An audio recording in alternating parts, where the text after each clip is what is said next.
Hello दोस्तों, कैसे हैं आप सब। स्वागत है आप सभी का कॉमिक वर्ल्ड चैनल पर। तो चलिए दोस्तों, शुरू करते हैं अनिल मोहन का नॉवल तीसरी चोट का 5वां भाग।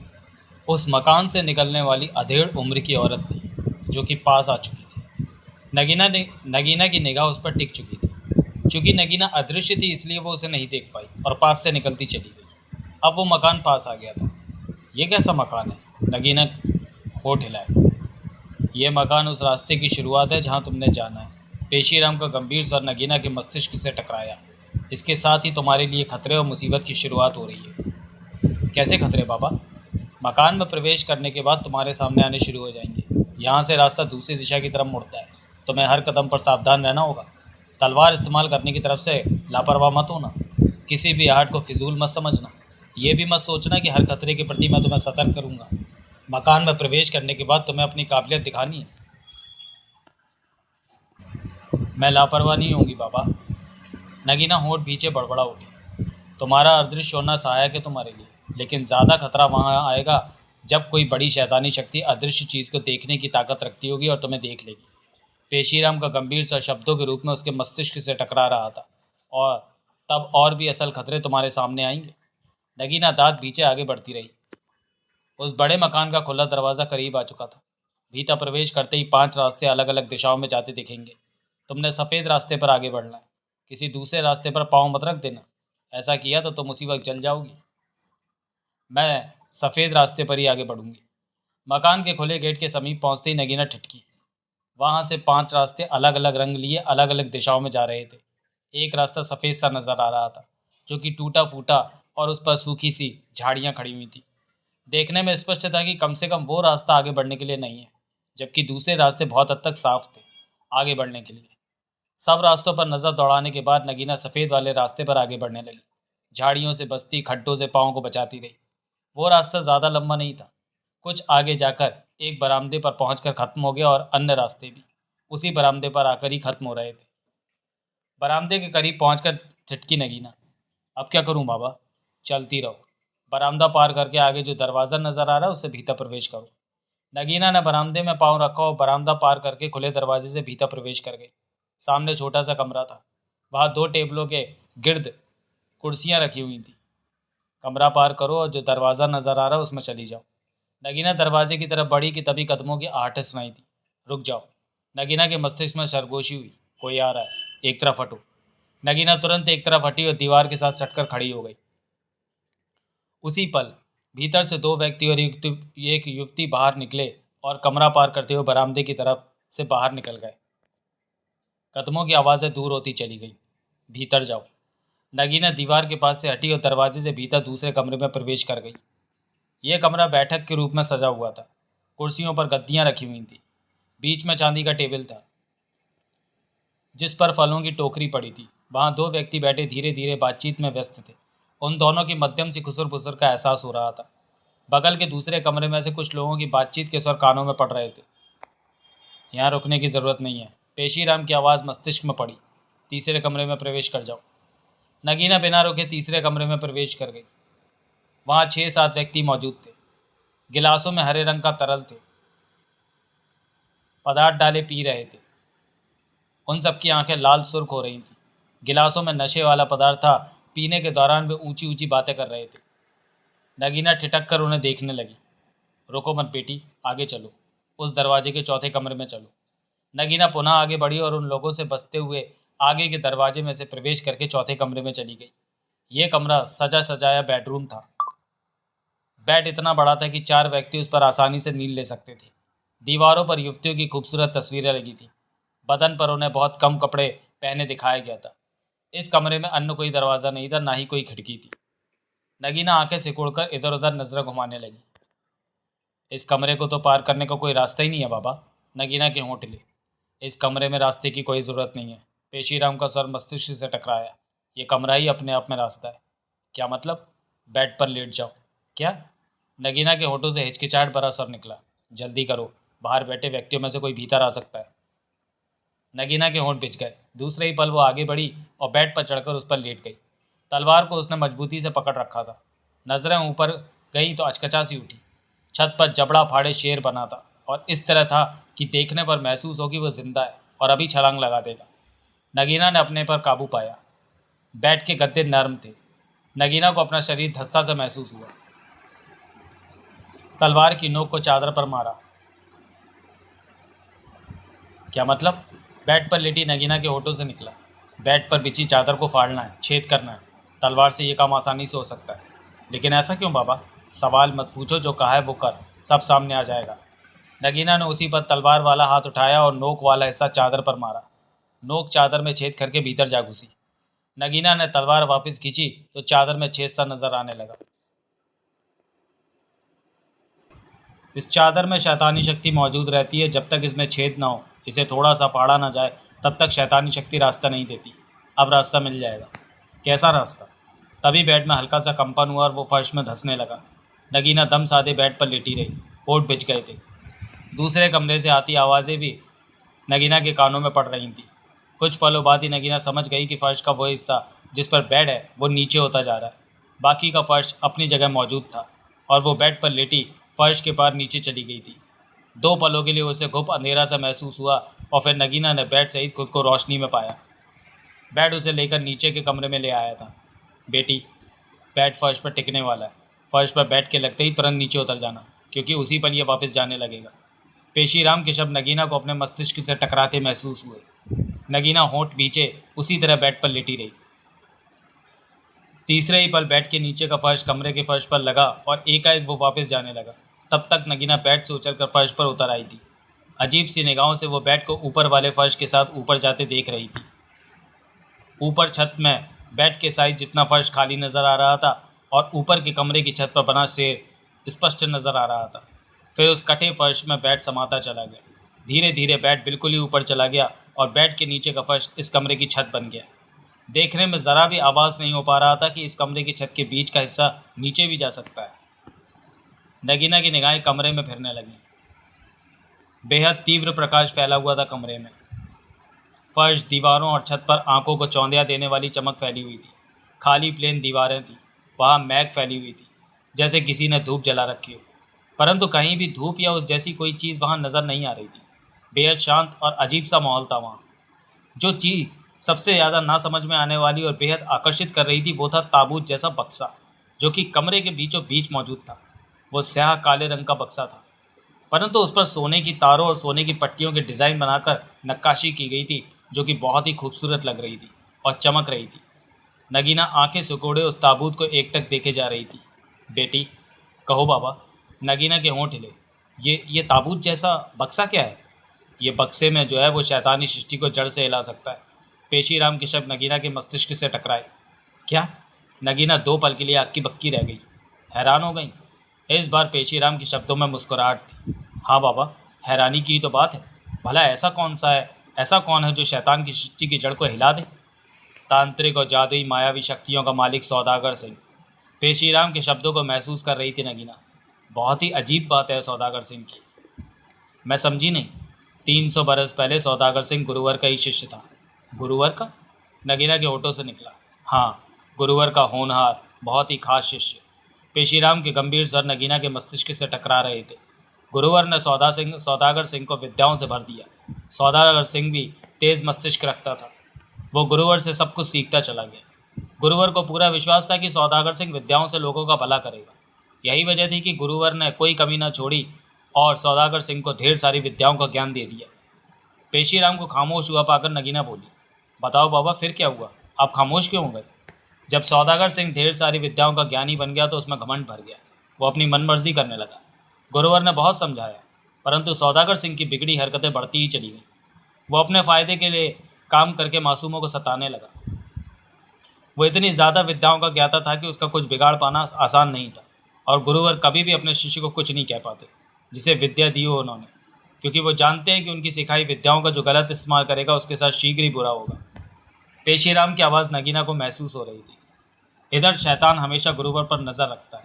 उसने जब देखा कि सौदागर सिंह बहुत बड़ा ज्ञानी बन चुका है, परंतु उसकी हरकतें बुरे रास्ते पर जा रही हैं, तो शैतान ने सौदागर सिंह को अपने साथ मिलाने की सोचकर सौदागर सिंह से बात की। गुरुवर का साथ छोड़कर शैतान से मिल जाने की बात सुनकर सौदागर सिंह सोच में पड़ गया। सौदागर सिंह जो भी करता हो परंतु शैतान का साथ देने का उसने सोचा नहीं था कभी। तो क्या सौदागर सिंह ने शैतान का साथ दिया? नगीना के होंठ हिले। हाँ, दिया। शैतान ने सौदागर सिंह से सौदेबाजी की कि अपने आसमान का तीसरा हिस्सा उसे देगा, जिसका कि वो मालिक है। उस पर वो जो भी करे शैतान को एतराज़ नहीं होगा।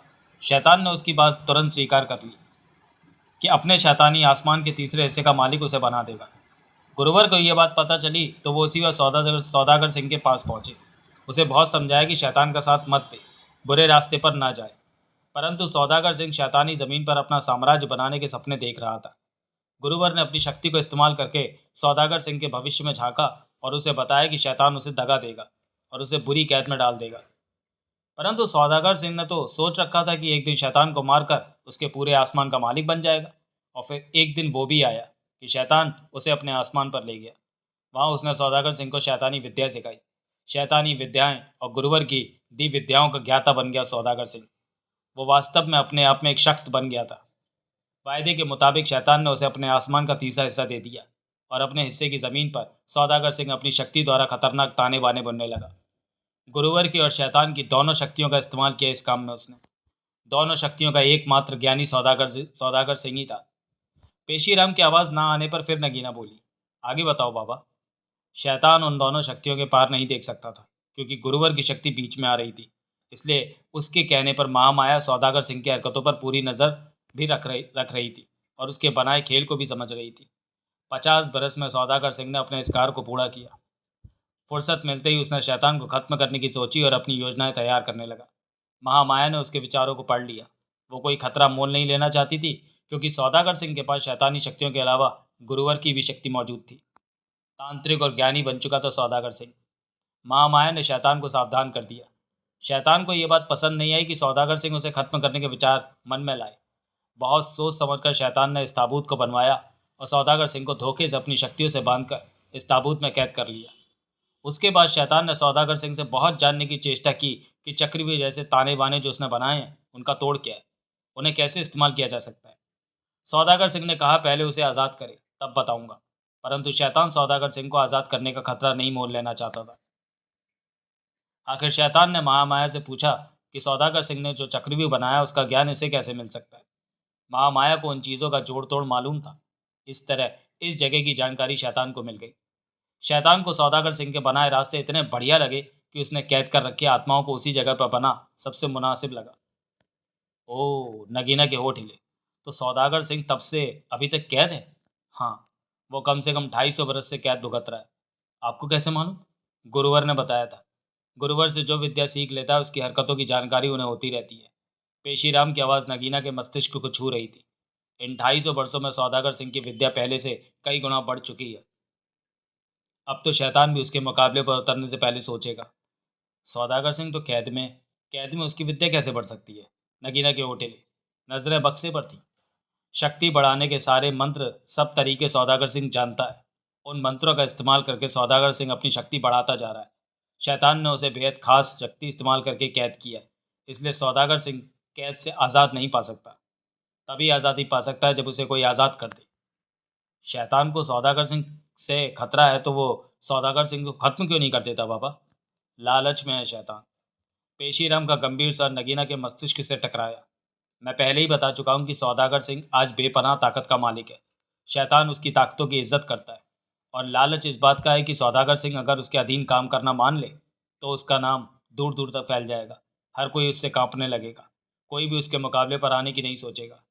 ओह, नगीना की नज़रें बक्से पर थी। चेहरे पर अजीब से भाव आ ठहरे थे। बक्से का ढक्कन खोल बेटी। नगीना के चेहरे पर हिचकिचाहट के भाव उभरे। डर मत, बक्से का ढक्कन खोल दे। नगीना ने सूखे होठों पर जीभ फेरी, फिर बक्से के करीब पहुंचकर फंसे कुंडे को हटाया और एक हाथ से बक्से को उस भारी ढक्कन को खोल दिया। भीतर निगाह पड़ते ही नगीना की आंखें फैलती चली गई। वो चिंक कर 3-4 कदम पीछे होती चली गई। 8 फीट लंबे और 3 फीट चौड़े बक्से में सौदागर सिंह लेटा हुआ था। उसकी खुली आंखें इधर उधर घूम रही थीं। 45 बरस उम्र होगी उसकी। सिर के बाल छोटे छोटे थे। होठों पर पतली सी मूछें थीं। हाथ की उंगलियों में कई तरह के नगीनों वाली अंगूठियां पहनी हुई थी। नगीने चमक मार रहे थे। वो सफ़ेद कुर्ते पजामे में था। वो ऐसा लग रहा था जैसे अभी अभी लेटा हो। उसके दोनों हाथ पेट पर रखे हुए थे। चेहरा बिल्कुल शांत और सामान्य दिखाई दे रहा था। बक्से का ढक्कन खुलने के बाद भी वो उसी तरह लेटा रहा, पल के बराबर झपक रहा था वो। डर गई बेटी? पेशीराम के शब्दों की फुसफुसाहट मस्तिष्क से टकराई। जवाब में नगीना सूखे होठों पर जीभ फेर कर रह गई। घबराओ मत, वो तुम्हें तो क्या किसी को कुछ नहीं कह सकता। वो बक्से से बाहर निकल आएगा। शैतान की सख्त कैद में है वो, किसी को कुछ नहीं कह सकता। आगे बढ़ो, बक्से के पास पहुंचो। नगीना ने हिम्मत इकट्ठी की और बक्से के पास पहुंच गई। भीतर देखो। सौदागर सिंह से उसकी नज़र टकराई। नगीना ने पुनः अपने होठों पर जीभ फेरी। सौदागर सिंह एक टक नगीना को देख रहा था। उसके शरीर के किसी भी हिस्से में हरकत नहीं थी।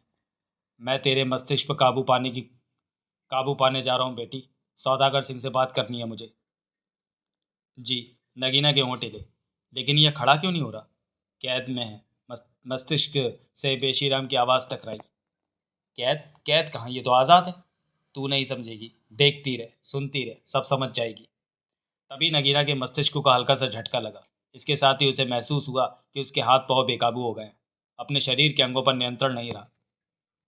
नगीना की निगाहें सौदागर सिंह के चेहरे पर टिकी थी। देखते ही देखते सौदागर सिंह के चेहरे पर मुस्कान फैल गई। मुस्कुराता क्यों है? नगीना के होठों से तीखा स्वर निकला। तेरे को देखकर खुश हुआ मैं। बक्से में लेटे सौदागर सिंह के होंठ हिले। क्यों? नगीना के होंठ हिले। वो एक टक उसे देख रही थी। गुरुवर के शिष्य को देखकर खुशी क्यों नहीं होगी? सौदागर सिंह कह उठा। मैं जानता था कि पेशीराम नाम का शिष्य यहाँ आएगा।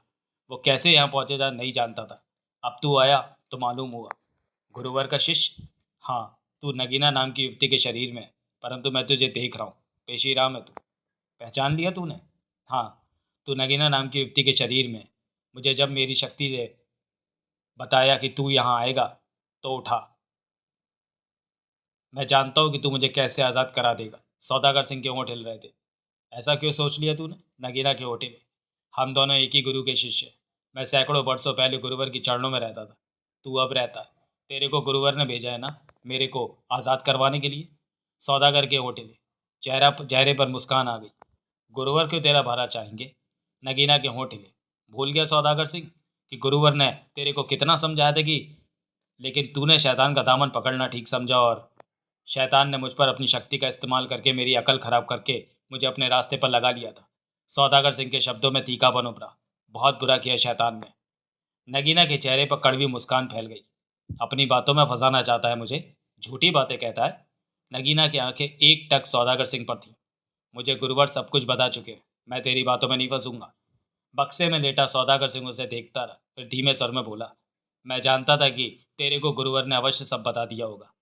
अपने किए की सज़ा भुगत। नगीना के दांत भिज गए।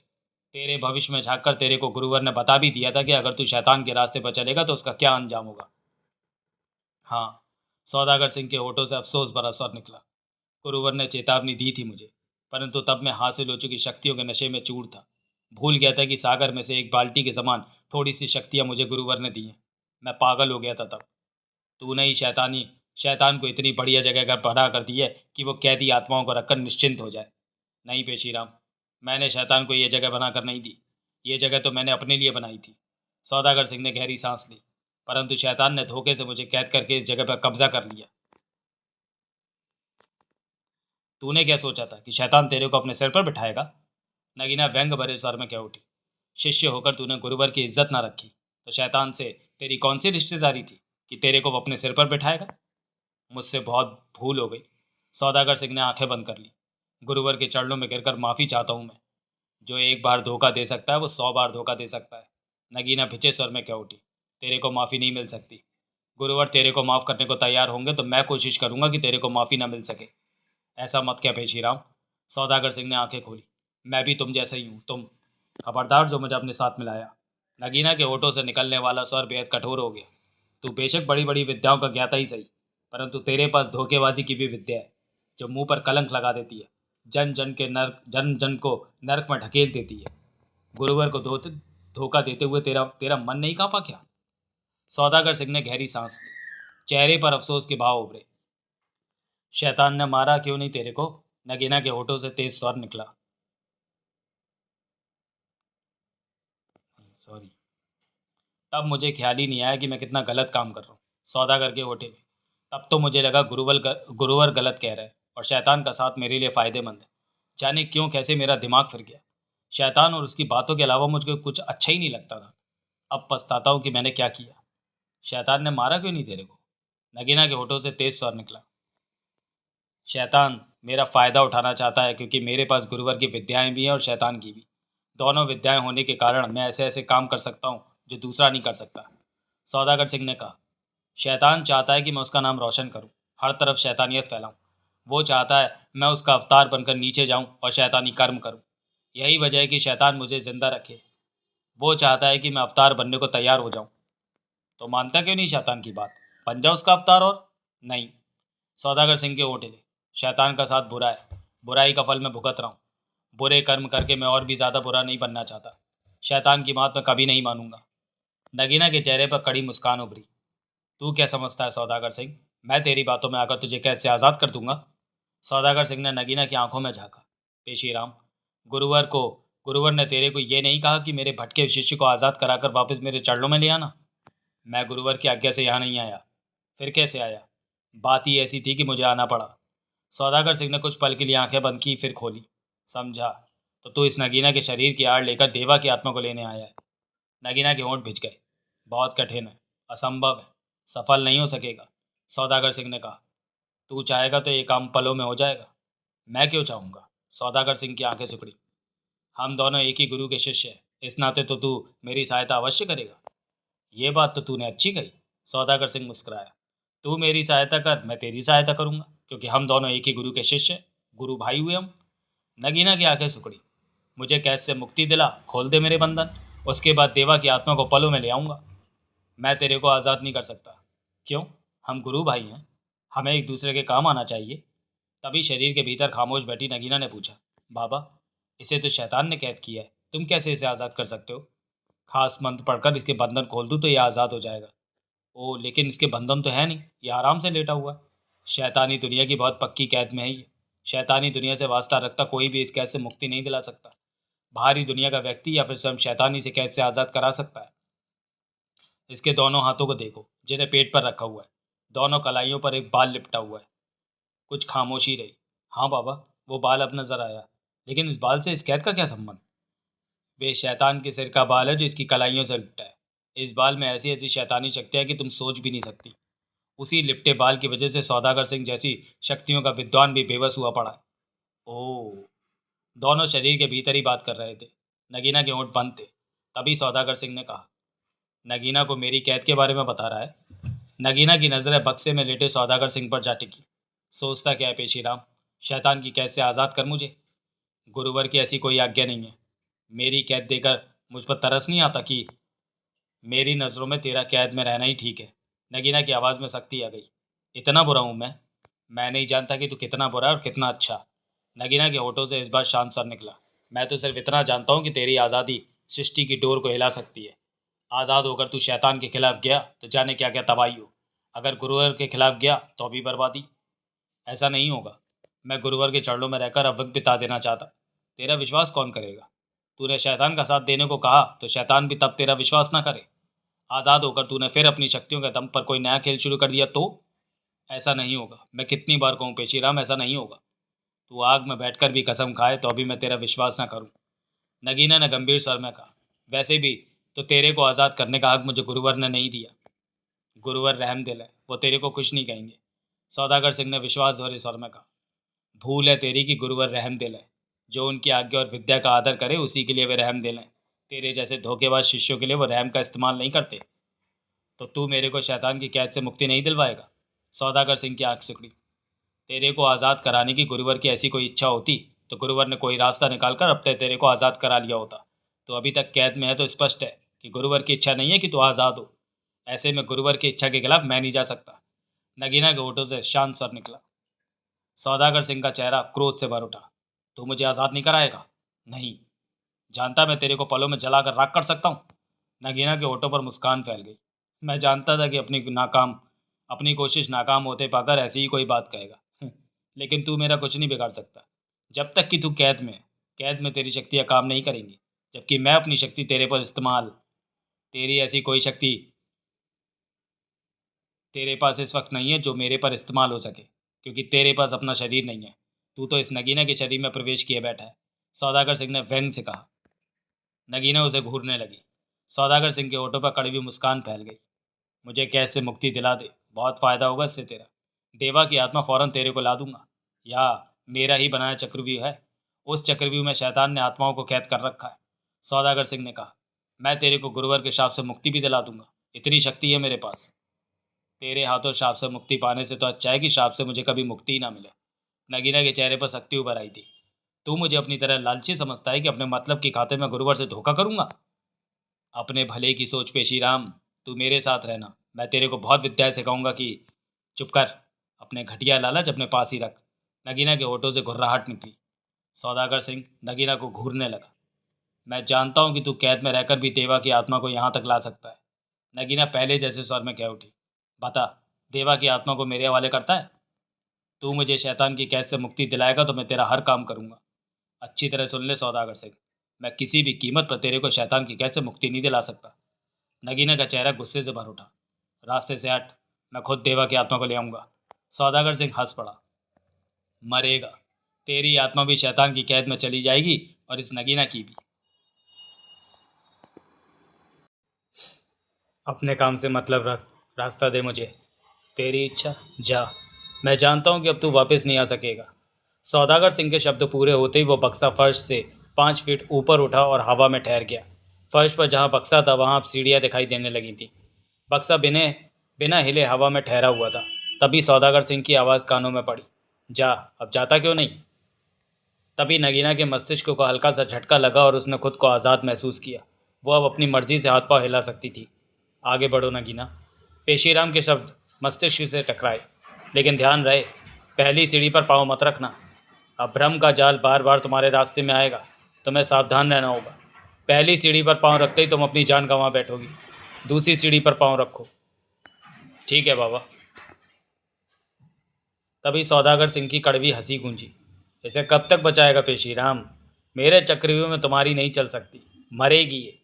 मैंने तेरे से सलाह नहीं ली। नगीना के होठों से ये शब्द निकले, जबकि नगीना को अच्छी तरह एहसास था कि ये शब्द उसने नहीं कहे। जाहिर है कि पेशीराम ने उसकी आवाज़ इस्तेमाल करके कहे हैं। नगीना आगे बढ़ी और सावधानी से पहली सीढ़ी को छोड़कर दूसरी सीढ़ी पर पाँव रखा और नीचे उतरने लगी। सीढ़ियों के साथ दीवार थी। आगे सीढ़ियाँ ही सीढ़ियाँ नजर आ रही थी, परंतु वहाँ तीव्र रोशनी थी। आखिरी सीढ़ी पर भी पाँव मत रखना, वरना मर जाओगी। समझ गई। नगीना सीढ़ियाँ उतरती जा रही थी। जब नगीना सीढ़ियाँ उतर गई तो हवा में स्थिर बक्सा वापस अपनी जगह पर फर्श पर आ गया। सौदागर सिंह के चेहरे पर शांत भाव थे। बक्सा फर्श पर टिकते ही सौदागर सिंह होठों ही होठों में कुछ बड़बड़ाया। जो ही उसकी बड़बड़ाहट शांत हुई, होंठ बंद हुए थे कि तभी शैतान का स्वर वहाँ गूंजा, सौदागर सिंह। सौदागर सिंह के चेहरे पर तीखी मुस्कान उभरी। कैसे आना हुआ शैतान? सौदागर सिंह के होंठ हिले। मैं यहाँ प्रवेश नहीं कर पा रहा था, क्यों रोका मेरा रास्ता? शैतान की आवाज़ पुनः सुनाई दी। मैं एकांत चाहता था शैतान, इसलिए अपनी शक्ति का इस्तेमाल करके खुद को अकेला रख लिया। अपनी शक्ति से ऐसी दीवार खड़ी कर दी कि ना तो कोई झांक सके ना कोई सुन महसूस कर सके। सौदागर सिंह ने शांत स्वर में कहा, इतनी देर तुमने पहले कभी रास्ता नहीं बंद किया? सौदागर सिंह हौले से हंसा। पहले कभी मन नहीं किया इस तरह आराम करने का। सच बता, एकांत में क्या कर रहा था सौदागर सिंह? बता तो दिया, नहीं विश्वास तो तू बता मैं क्या कर रहा था। सौदागर सिंह ने कहा, तेरे पास कौन था? तेरे को पता है मेरे पास कोई था? सौदागर सिंह मुस्कुराया। मेरा मन कहता है कि अवश्य कोई होगा, तभी तूने अपने गिर्द ऐसी दीवार खड़ी कर ली कि कोई इसके बारे में जान ना सके। ऐसा है तो ढूंढ ले, देख ले कौन है। मैं तेरे से पूछता हूँ, मेरे पास कोई होता तो अवश्य बताता। सौदागर सिंह का स्वर कड़वा हो गया। कई पलों की खामोशी के बाद शैतान की आवाज़ गूंजी, कब तक तू कैद में रहेगा सौदागर सिंह? मैं तो अभी इस कैद से मुक्त हो जाना चाहता हूँ शैतान। सौदागर सिंह मुस्कुराया। फिर सोचता क्या है, मेरे साथ मिल जा, मेरा अवतार बनकर नीचे जा और मेरा नाम रोशन कर। सौदागर सिंह किसी की शर्त स्वीकार नहीं करता। सौदागर सिंह की आवाज़ शांत थी। मैंने कितनी बार तेरे को मना किया है, बेशक कितनी ही बार इनकार करते मुझे, लेकिन मैं पूछता रहूँगा। तू खतरे में है शैतान। क्या मतलब? अगर वक्त रहते सब कुछ तूने ठीक नहीं किया तो काला महल में सवार होकर नीचे से आने वाले लोग तेरे को नुकसान देंगे। अभी भी वक्त है, सब कुछ संभाल ले। सौदागर सिंह ने कहा, सब कुछ ठीक हो जाएगा। महामाया ने अपनी शक्ति महल पर लगा दी है। गुरुवर की शक्तियों में वे बॉल की वजह से महामाया की शक्ति धीरे धीरे काम करेगी। 15 दिन में वो महल और महल के भीतर जो भी हैं वो जलकर राख हो जाएगा। द्रोणा और प्रेतनी चंदा को पुनः शरीर के साथ शक्तियाँ दे दी गई हैं। मेरी धरती पर जिन लोगों के कदम पड़ चुके हैं वो ज़्यादा देर जिंदा नहीं रहेंगे। द्रोणा और प्रेतनी चंदा को पुनः शक्तियाँ और जीवनदान क्यों दिया?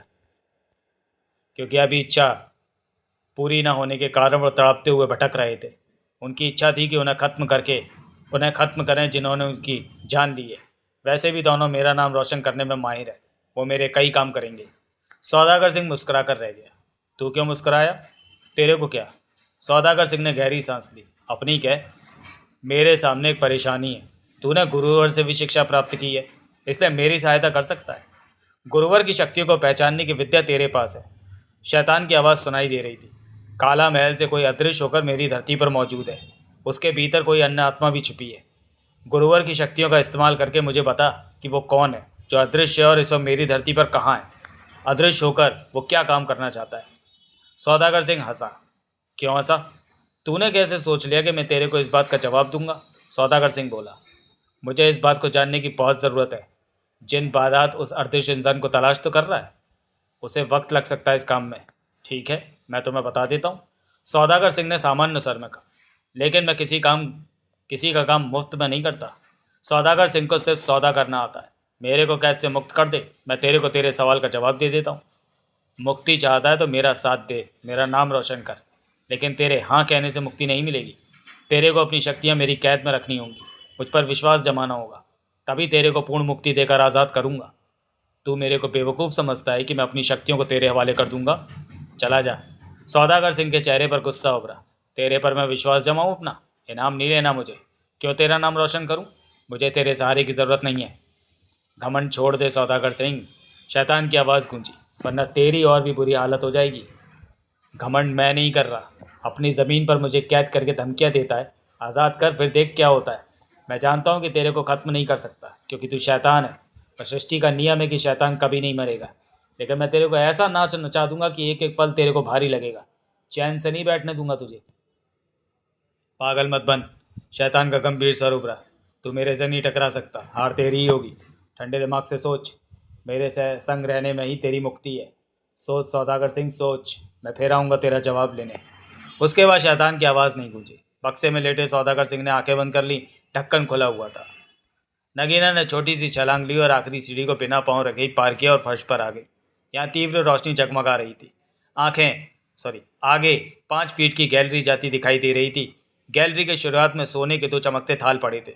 फर्श, दीवारें चमकती साफ नजर आ रही थी। नगीना ठिठक कर हर तरफ देखने लगी। वक्त बर्बाद मत करो। पेशीराम का सर मस्तिष्क से टकराया। आगे बढ़ो। अब तुम्हारे सामने ये है अब तुम्हारे सामने समस्या यह है कि सोने के किसी एक थाल पर पांव रखकर ही आगे बढ़ना है। परंतु एक थाल जिंदगी सलामत रखता है, दूसरा थाल जिंदगी लेता है। ऐसे में तुम कौन से थाल पर पांव रखोगी? मुझे क्या मालूम, नगीना के होंठों से निकला। मैं भी नहीं जानता। इस काम के लिए मुद्रानाथ की शक्तियों से भरी तलवार का इस्तेमाल करो। सौदागर सिंह ने अपने चक्रव्यूह में अधिकतर गुरुवर की सिखाई शक्तियों और शैतानी शक्तियों को मिलाकर चीज़ें बनाई हैं। जिसमें भी गुरुवर की सिखाई शक्ति का इस्तेमाल होता है, उसे ये तलवार हटा देगी। कई शैतानी शक्तियों पर भी शक्तियों से भरी यह तलवार भारी पड़ेगी। इन थालों को तलवार की नोक लगाओ। जो थाल जान लेने वाला होगा उसमें से चिंगारियाँ निकलेंगी, तो दूसरे थाल पर पाँव रखकर आगे बढ़ जाना। इन थालों को रास्ते से हटा दूं ताकि कोई और जान न गंवा दे। नगिया के ओटेले, नहीं, सोने के इन थालों को कोई भी फर्श से नहीं हटा सकता। सौदागर सिंह ने थालों को अपनी शक्तियों से फर्श के साथ इस तरह बांधा है कि इन्हें हिलाया भी नहीं जा सकता। जल्दी करो, हमारे पास वक्त कम है। नगीना 2 कदम आगे बढ़ी और तलवार की नोक को एक थाल के साथ लगाया। ऐसा करते ही थाल से तीव्र चिंगारियां निकली और उसका रंग जैसे गर्म होकर सुर्ख सा होने लगा। नगीना ने होंठ पीछे, फौरन तलवार पीछे की और दूसरे थाल से तलवार की नोक लगा दी। दूसरे थाल पर कुछ भी नहीं हुआ, वो सामान्य रहा। नगीना ने दूसरे थाल पर पाँव रखा और आगे बढ़ गई। तलवार सावधानी से हाथ में थामी हुई थी। साफ सुथरी चमकदार गैलरी में कुछ आगे जाकर दाएं बाएं लगे दरवाजे नजर आने लगे। ये दरवाजे कैसे हैं बाबा? नगीना के होठ बिचे। ये दरवाजे मुसीबतों से भरे हुए हैं। दरवाजे खोलते ही अजीबोगरीब तरह की मुसीबतें घेर लेंगी, जिनसे बचना कठिन है। कोई शैतानी शक्तियों का इस्तेमाल करेगा तो मुसीबतों के बीच मौजूद गुरुवर की शक्तियाँ काम करने लगेंगी। मुसीबतों में मौजूद गुरुवर की शक्तियों पर कोई काबू पाने की चेष्टा करेगा तो शैतानी शक्तियाँ सामने आ जाएंगी। यानी कि एक वक्त में एक ही शक्ति पर काबू पाया जा सकता है, और मुसीबतों में दोनों शक्तियाँ भरी पड़ी हैं। ओह, नगीना के होंठ हिले। सौदागर सिंह बहुत चालाक है। हाँ, समझदारी में सौदागर सिंह कम नहीं। तो गुरुवर से सौदागर सिंह ने कैसे धोखाबाजी कर? तब बुरे सितारे सौदागर सिंह को घेर चुके थे, वरना वो गुरुवर को कभी भी दगा नहीं देता। पेशीराम की आवाज़ नगीना को अपने मस्तिष्क से टकराती महसूस हो रही थी। ये बातें मुझे गुरुवर ने ही बताई थी। गुरुवर तो अक्सर सौदागर सिंह की तारीफ करते हैं। शैतानी सितारों ने सौदागर सिंह का दिमाग फिराकर उसे बुरे रास्ते पर डाल दिया। गुरुवर को मालूम है कि सौदागर सिंह ने कुछ नहीं किया, सब कुछ बुरे सितारों ने किया। तो गुरुवर सौदागर सिंह को माफ़ करके उसे शैतान की कैद से आज़ाद क्यों नहीं करते थे? नगीना के होठों से निकला। गुरुवर को सौदागर सिंह पर भरोसा नहीं कि आज़ाद होकर गलत रास्ते पर न चल पड़े, लोगों को सताना न शुरू कर दे। सौदागर सिंह तो कह रहा था कि वह ऐसा नहीं करेगा। क्या भरोसा सौदागर सिंह की ज़ुबान का? एक बार तो धोखा दे चुका है, समझाने पर भी नहीं माना था। सौदागर सिंह को अपनी गलती का एहसास हो गया होगा, गुरुवर से धोखा नहीं करेगा। नगीना बेटी, पेशीराम की आवाज़ पुनः उसकी सोचों में आई। ये बातें गुरुवर ही जाने, इस बात में मेरा कोई मतलब नहीं। आगे देखो, गैलरी का मोड़ आ रहा है। चंद कदमों के फासले पर ही था वो मोड़। नगीना तेजी से आगे बढ़ती हुई मोड़ पर मुड़ी। उसी पल ही फुर्ती से झुकते हुए सामने से हुए तलवार के वार से खुद को बचाया। तलवार का वार ऐसा था कि अगर गर्दन पर पड़ता तो जुदा हो जाती। 50 बरस का व्यक्ति था वो। काले रंग के कपड़े का लंगोट पहने हुए था, गले में मालाएं, माथे पर सुर्ख रंग का लंबा तिलक। अपने लंबे बालों को गूंथ कर गर्दन के पिछले हिस्से के पास बालों को इकट्ठा कर रखा था। उसकी आंखों में लाली थी। वार करते ही वो उछलकर पीछे हो गया था। यही वजह रही कि नगीना की जब तलवार घूमी तो वार खाली गया था, वरना वो वार ऐसा था कि लगने के बाद बच पाना संभव नहीं था। दोनों 4 कदमों का फासला रखकर तलवारें थामे एक दूसरे को घूरने लगे। ये यहाँ का पहरेदार है। नगीना के मस्तिष्क में पेशीराम की आवाज़ टकराई। यह दृश्य चीज़ों को भी देख सकता था, तुम्हें भी स्पष्ट रूप से सामने खड़ा देख रहा है। यह ज़बरदस्त तलवारबाज है, इसका मुकाबला तुम्हें ही करना होगा। इसमें मैं तुम्हारी कोई सहायता नहीं कर सकता। नगीना के होठ बिछ गए। वो उसे ही देखती रही। कौन है तू? तलवार थामे वो गुर्रा उठा। शैतान के इस चक्रव्यूह में कैसे प्रवेश कर गई? नगीना नाम है मेरा, और ये चक्रव्यूह शैतान का नहीं, सौदागर सिंह का है। नगीना ने होठ बीच कर कहा। सौदागर सिंह कभी इसका मालिक हुआ करता था। वो उसी लहजे में बोला। अब शैतान इसका मालिक है। तू कौन है? मैं यहाँ का पहरेदार हूँ। जिसने भी इस धोखे से इस चक्र में प्रवेश किया वो मेरे हाथों से मारा गया। चक्र में वो यहाँ से आगे नहीं जा सका। तू भी मरेगी, वो पहले वाले स्वर में कह रहा था। मुकाबला करना पड़ेगा तेरे को मुझे मारने के लिए। तू मेरा क्या मुकाबला करेगी? उसका चेहरा कठोर हो गया। बता, तू यहाँ क्यों आई? अपने पति की आत्मा लेने आई हूँ। आत्मा? उसके चेहरे पर अजीब से भाव उभरे। तेरे को आत्मा की क्या ज़रूरत पड़ गई? उससे मैं अपने पति को जिंदा करूँगी। जिंदा करेगी? उसकी आंखें सिकुड़ी। ऐसा मोह तो नीचे के ग्रह वाले करते हैं। तू तो मैं नीचे के ग्रह से ही आई हूँ, शैतान की धरती पर। मरने के बाद मेरी आत्मा नहीं आई यहाँ। ओह, तो शैतान को खबर होगी इस बात की? खबर है, वो मेरी तलाश कर रहा है। खूब, अब मैं तेरी लाश शैतान को भेंट करूँगा। एकाएक उसने खतरनाक स्वर में कहा, फुर्ती के साथ उछलते हुए तलवार का वार नगीना पर किया। नगीना ने तुरंत अपनी तलवार आगे कर दी। दोनों तलवारें टकराते ही तेज आवाज़ उभरी और चिंगारियां सी उभरी। नगीना की तलवार में तीव्र कंपन हुआ। वो फुर्ती के साथ पीछे हट गई। नगीना की आंखें सिकुड़ गईं। तलवारें टकराते ही चिंगारियां और कंपन क्यों हुआ? नगीना के होंठ हिले। पवित्र शैतानी शक्तियां टकराएंगी तो असर हो गई। उसके हाथ में दबी तलवार में शैतानी शक्तियां हैं। तलवार थामे वो व्यक्ति दांत भींचे नगीना को देख रहा था। किससे बातें कर रही है तू? वो गुस्से से बोला। जवाब देने की अपेक्षा नगीना तलवार थामे वार की मुद्रा में कुछ आगे बढ़ी। वो भी मुकाबले के लिए तैयार हो गया। तलवारबाजी में मेरा मुकाबला नहीं, वो खतरनाक स्वर में क्या उठा। नगीना ने ठिठक कर उसे देखा और फिर धीरे धीरे पीछे हटने लगी। तू क्या मुकाबला करेगी मेरा? उसके स्वर में वैसी भाव आ गए। तू तो डर रही है। नगीना उसी तरह धीरे धीरे पीछे होती रही। आगे बढ़, वो गुस्से से बोला। पीछे क्यों हट रही है? नगीना का पीछे हटना जारी रहा। तभी उसके होंठों से दिल को कपा देने वाली आवाज़ निकली। चेहरा दरिंदे की तरह लगा और तलवार थामे तीर की तरह नगीना की तरफ दौड़ा। उसका तलवार वाला हाथ हिला। उसका इरादा तलवार से नगीना के शरीर के 2 टुकड़े कर देने का था। नगीना की आंखों में भी तीव्र खतरनाक चमक भर आई थी। इससे पहले कि वो पहुंचते हुए तलवार के वार को कामयाबी का जामा पहना पाता, नगीना बिजली की सी फुर्ती के साथ नीचे झुकी और उकड़ू बैठ गई। तभी तलवार का वार उसके सिर के ऊपर से होता चला गया। इसके साथ ही वो लड़खड़ाया। वार खाली जाने की वजह से जो तीव्र झटका लगा, उससे वो खुद को संभाल ना पाया और नगीना के करीब आ पहुंचा था। पलों का ही मामला रहा ये सब। उसी पल नगीना ने फुर्ती से तलवार वाला हाथ हिलाया और तलवार की नोक उसके पेट में धंसती चली गई। तलवार का कुछ हिस्सा पीछे की तरफ से बाहर आ गया। वो गला फाड़कर चीखा और पीछे हटा। तलवार उसके पेट से बाहर आ गई। वो दोनों हाथों से पेट के घाव को थामे दीवार से जा टकराया। उसके चेहरे पर पीड़ा ही पीड़ा नजर आ रही थी। जख्म से खून बह रहा था। तलवार हाथ से छूटकर दूर जा गिरी थी। खून से सनी तलवार थामे नगीना उठ खड़ी हुई। चेहरे पर खतरनाक भाव उभरे हुए थे। पेट थामे दीवार के साथ ही वो नीचे बैठता चला गया। उसकी आंखें आग की तरह सुर्ख हो रही थीं। रह रहकर वो नगीना को देख लेता था। अब उसकी चीखों की आवाज़ों में कमी आ गई थी। तुमने बहुत खतरनाक ढंग से वार किया, वो चाहता हुआ कह उठा। तलवार चलाने में तुम दक्ष हो। तुमने क्या सोचा तलवार यूं ही थाम रखी है मैंने? नगीना फुफकार उठी। मैं धोखा खा गया। मैंने समझा तू तलवार में इतनी दक्ष नहीं होगी।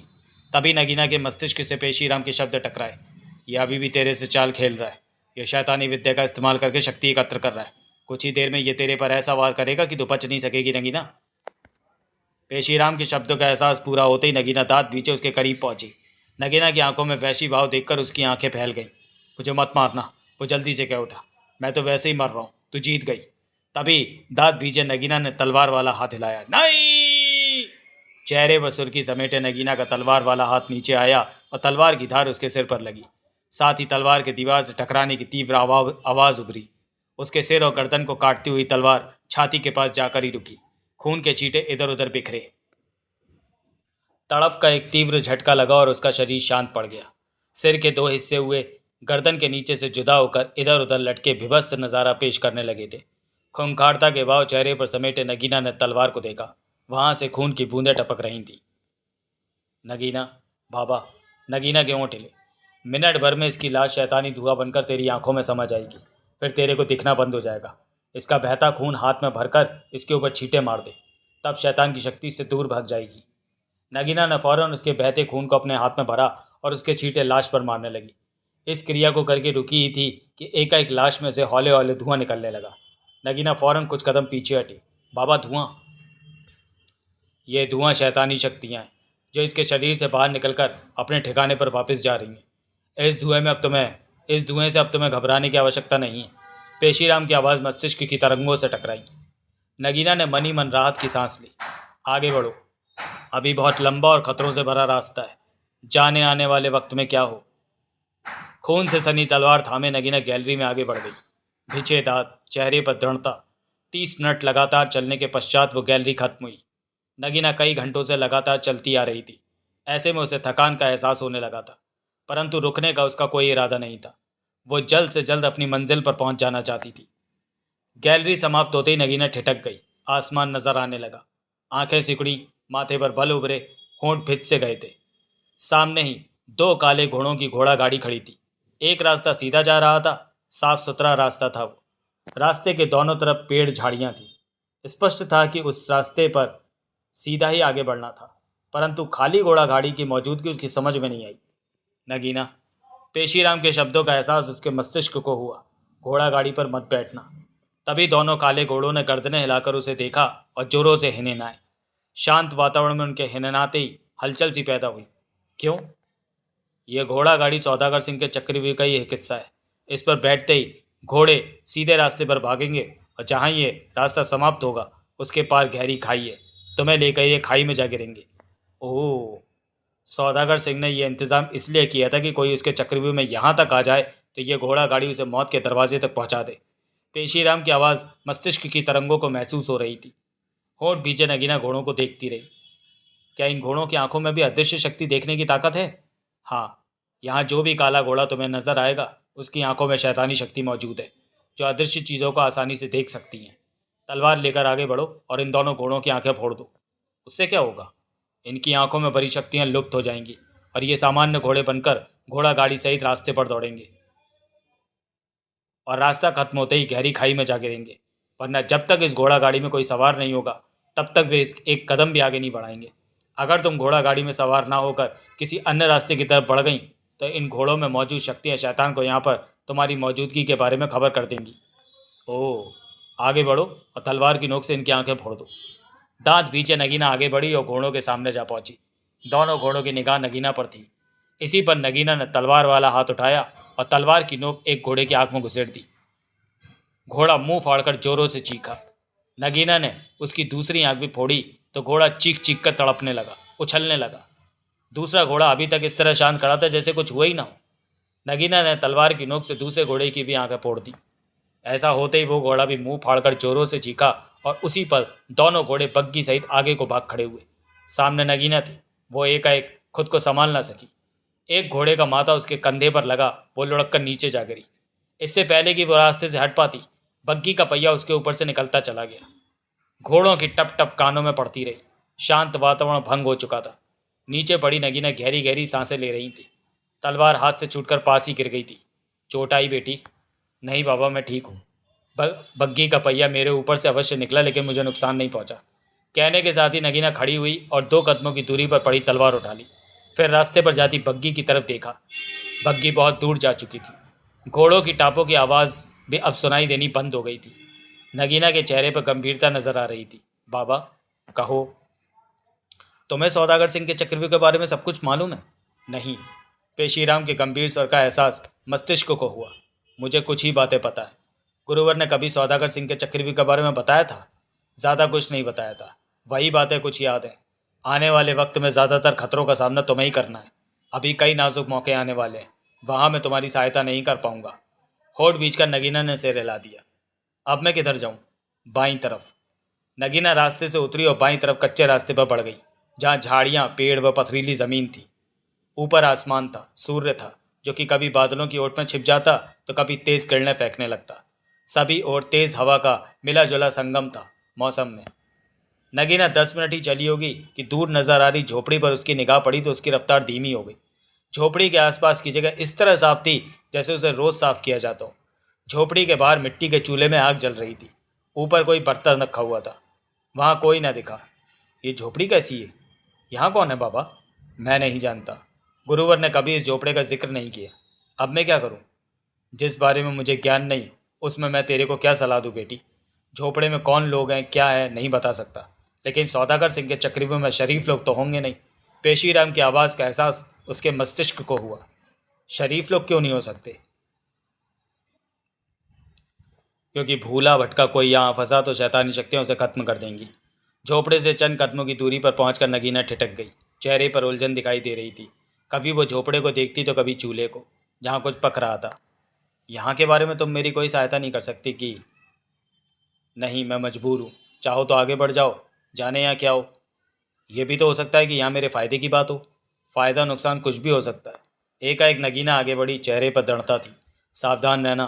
पेशीराम का बेचैन स्वर मस्तिष्क में पड़ा। यह आशा कम ही है कि सौदागर सिंह के चक्रव्यूह में दोस्त मिलेंगे। नगीना चूल्हे के पास पहुंचकर ठिठकी और ऊपर रखे बर्तन का ढक्कन हटाकर झांका। बर्तन में चावल पक रहे थे। कई पलों तक वो चावलों को देखती रही, फिर ढक्कन वापस रख दिया। निगाहें झोपड़े पर जा टिकी। झोपड़े के दरवाजे जैसे प्रवेश द्वार पर फटी सी चादर लटक रही थी। नगीना उस तरफ बढ़ी, परंतु दरवाजे के पास पहुंचकर एकाएक ठिठक गई। भीतर से औरत की आवाज़ स्पष्ट उसके कानों में पड़ी।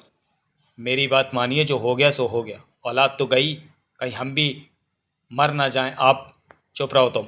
अगर तुम्हें जान प्यारी हो तो मेरे साथ आगे मत जाना। मर्दानी आवाज़ नगीना के कानों में पड़ी। आप तो ऐसे कह रहे हैं जैसे मुझे औलाद का गम नहीं। औरत की आवाज़ में इस बार नाराज़गी भर आई थी। मैं तो ये कह रही हूँ कि यहाँ कदम कदम पर शैतान का जाल फैला है। हम कहीं भी फंस सकते हैं। यहाँ तक तो आ गए, किसी को खबर नहीं हुई। यहाँ से आगे जाने की कोशिश की तो? पार्वती, मर्द ने तीखे स्वर में कहा, मुझसे वापस जाने की बात मत करो। होश की बात कीजिए, अभी भी मौका हमारे पास है। वापस जाने का रास्ता हमें पता है। यहाँ से निकल सकते हैं हम। शैतान को खबर भी नहीं होगी कि हम कभी भीतर आए। खामोश हो जाओ। आदमी के गुस्से भरा स्वर सुनाई दिया। आज 108वीं रात आने वाली है। रात को फिर वो रास्ता खुलेगा जो कैद हुई आत्माओं तक जाता है। मैं अपने बेटे की आत्मा को चुपचाप शैतान की कैद से ले आऊँगा और उसे जिंदा कर दूंगा। ये काम आसान नहीं। आप अकेले हैं और मैं जो कह रहा हूँ करने दो। भूख लग रही है, देखो चावल पक गए होंगे। आदमी के सर में गंभीरता भरी हुई थी। तुम यहीं रहना, मेरे साथ आगे मत जाना।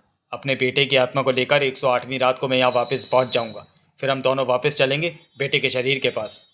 जिंदा वापस रहे तो लौटेंगे। औरत की आवाज़ में दुख था। ठीक कहती हो, जिंदा रहा तो ही लौट पाऊंगा चावल दो खाने को। नगीना के मस्तिष्क में बिजलियां सी कौंधने लगी थी इन बातों को सुनकर। ये लोग अपने बेटे की आत्मा को शैतान की कैद में वापस लाने की बात कर रहे हैं। वो भी देवराज चौहान की आत्मा को शैतान की कैद में निकाल लाना चाहती है। परंतु ये लोग हैं कौन?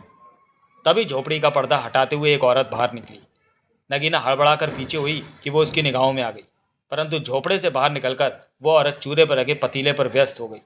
तभी नगीना को ध्यान आया कि वो तो अदृश्य है, उसे साधारण निगाहों से नहीं देखा जा सकता। नगीना की सिकड़ी आंखें औरत पर टिक चुकी थी। वो सूती कपड़े की कमीज सलवार पहनी थी, दुपट्टा ओढ़ रखा था जो कि सिर पर भी लिया हुआ था। 50 बरस की उम्र थी। बालों में सफ़ेदी आनी शुरू हो गई थी। पाँव में पुरानी हवाई चप्पलें थीं। उसके चेहरे की थकान बता रही थी कि जीवन के बहुत हादसों का मुकाबला किया उसने। बाबा, नगीना के होंठ हिले। ये औरत और भीतर आदमी कौन है? मैं नहीं जानता। कुछ आवाज़ भी नहीं। नहीं। पेशीराम की सरसराहट मस्तिष्क में पड़ी। मैं पहले ही कह चुका हूँ कि गुरुवर ने इस बारे में मुझे कोई जिक्र नहीं किया। तो मैं क्या करूँ? ये दोनों अपने बेटे की आत्मा को कैद से छुड़ाने की बात कर रहे हैं और मैंने भी देवराज चौहान की आत्मा को कैद से लाना है। नगीना की बड़बड़ाहट में गंभीरता थी। कुछ पलों की चुप्पी के बाद पेशीराम के शब्द दिमाग से टकराए। इस बारे में फैसला तुम्हें ही करना है। मेरी कोई भी शक्ति मेरे पास नहीं है कि आने वाले वक्त के बारे में, इन लोगों के बारे में कुछ जान सकूं। तुम्हें जो ठीक लगे वही करो। मेरे से गलत भी हो सकता है, वो तुम्हारी किस्मत। मैंने पहले ही कहा था कि मैं हर जगह तुम्हारी सहायता नहीं कर सकता। ये दोनों सौदागर सिंह के या शैतान के चक्रव्यूह का हिस्सा भी हो सकते हैं। नगीना के होंठ हिले। अवश्य हो सकते हैं, और ये सच्चे भी हो सकते हैं। इनके बारे में जो करना है तुम्हें ही करना है। इनकी बातें सुनकर यह स्पष्ट होता है कि ये आत्माओं को कैद रखने की जगह के बारे में जानते हैं। बातों से तो ऐसा ही लगता है, परंतु हकीकत में सच क्या है ये मैं नहीं जानता। ऐसे में मैं तुम्हें सलाह देकर इस बात का भागीदार नहीं बन सकता कि मेरे कारण तुम किसी जंजाल में फंस गई। नगीना ने होंठ भींच लिए। वो औरत चूल्हे पर रखे चावल के बर्तन को उठाकर झोपड़े के भीतर ले गई। तभी नगीना के होठों से मध्यम सी आवाज़ निकली, मैं अदृश्य हूँ, अब मैं सबको नजर आने लगूँ। इन शब्दों को बड़बड़ाने के बाद नगीना को अपने में किसी चीज़ का बदलाव महसूस नहीं हुआ। उसे याद था कि बिल्ली ने कहा था कि जब भी वो चाहेगी सबको नजर आने लगेगी, जब भी वो चाहेगी अदृश्य हो सकेगी। इस बात की शक्ति उसे दे दी गई है। उसी पल वही औरत पुनः झोपड़े से बाहर निकली। एक तरफ 4 बर्तन रखे थे, उन्हें उठाने के लिए उस तरफ बड़ी की ठिठक कर फौरन नगीना को देखा। दूसरे ही पल उसके चेहरे पर हैरानी का सागर नजर आने लगा। चेहरे पर अजीब से भाव फैलते चले गए। नगीना समझ गई कि अब वो औरत उसे देख पा रही है। कौन हो तुम? नगीना उसे देखती रही। सुनते हो? एकाएक औरत चीखी। मैंने कहा ये देखो कौन है ये। औरत के शब्द पूरा होते ही झोपड़ी से 55 बरस का व्यक्ति बाहर निकला। उसके शरीर पर मैली हो रही पैंट कमीज थी, शेप बड़ी हुई थी। वो जिंदगी से खता खाया लग रहा था। आंखों में थकान के भाव नजर आ रहे थे। नगीना पर निगाह पड़ते ही वह हक्का बक्का रह गया। औरत जल्दी से आदमी के करीब पहुंच गई। ये कौन है? आदमी के दांत भिज गए। इसे भेजकर शैतान हमारा बुरा करना चाहता है, आदमी ने कठोर स्वर में कहा। ओह, तो शैतान को हमारे बारे में मालूम हो गया कि हम यहाँ, तभी तो उसने मौत हमारे पास भेज दी। अब क्या होगा? नगीना की नज़र दोनों पर थी। मुझे शैतान ने नहीं भेजा, नगीना ने शांत स्वर में कहा। झूठ कहती हो तुम। शैतान ने भेजा है तुम्हें, वरना तुम यहाँ तक नहीं पहुँच सकती। मैं सच कह रही हूँ, नगीना बोली। शैतान तो मुझे तलाश कर रहा है। सौदागर सिंह से मुलाकात करके ही सीढ़ियाँ उतरी थी। रास्ते में एक पहरेदार मिला तो इस तलवार से उसे मार डाला। ये देखो, तलवार पर सूखा खून लगा है। फिर जब उस रास्ते से बाहर निकली तो 2 घोड़े वाली घोड़ा गाड़ी खड़ी थी। मैं जानती थी कि उन घोड़ों की आंखों को फोड़ दूंगी तो घोड़ों का खतरा समाप्त हो जाएगा, वरना वो शैतान को मेरी मौजूदगी के बारे में बता देंगे। आदमी और औरत की नज़रें मिली। ये कैसी बातें कर रही है? औरत के होंठों से निकला। कह तो ठीक रही है, परंतु इस बात का क्या पता कि ये शैतान की भेजी कोई चाल तो नहीं। वो और परेशान सी खड़ी रही। तुम दोनों बेकार पर मुझ पर शक मत करो। मैं शैतान के आसमान की वासी नहीं हूँ, नीचे ज़मीन से आई हूँ। मेरे साथ कुछ लोग और भी हैं, नगीना ने कहा। यहाँ पर मैं, तुम यहाँ कैसे आ सकती हो नीचे से? काला महल में सवार होकर यहाँ आई हूँ। तो तुम शैतान के अवतार के साथ? नहीं, शैतान का अवतार मारा जा चुका है, नगीना ने गंभीर स्वर में कहा। उससे पहले उसने शैतानी चक्र से मेरे पति देवराज चौहान को मार दिया। शैतान ने मेरे पति की आत्मा को यहाँ कैद कर लिया। ये बात मेरे को पता चली तो मैं देवराज चौहान की आत्मा को लेने आ गई कि अपने पति को फिर से जिंदा कर सकूं। ये सब बातें जानने के लिए पढ़ें अनिल मोहन का पूर्व प्रकाशित उपन्यास दूसरी चोट, जो कि आपको अनिल मोहन की प्लेलिस्ट में मिल जाएगा। क्या नाम है तेरा? नगीना। ये क्या कह रही है? औरत ने व्याकुलता से कहा। मेरी समझ में नहीं आ रहा। पहले जन्म में तेरे पति का नाम देवा था? आदमी क्या उठा। हाँ, उसके साथ मिन्नो भी है। उस व्यक्ति की आंखें नगीना पर थीं। आपको कैसे मालूम हुआ? नगीना के होठों से निकला। उसी पल वो व्यक्ति एकाएक परेशान नजर आने लगा। क्या हुआ आपको? औरत अपने आदमी से कह उठी। तू नहीं समझेगी पार्वती, तुम्हारा मेरा ब्याह तो शैतान ने अब करवाया। ये तब की बात है जब मैंने नीचे गुरुवर की नगरी में जन्म लिया था। उनके यहाँ ही मैं विद्या ग्रहण करता था। तब गुरुवर ने देवा और मिन्नो की बातें बताई थी और कहा था कि देवा का नाम तीसरे जन्म में देवराज चौहान होगा। उसकी आत्मा को शैतान ने कैद कर रखा होगा।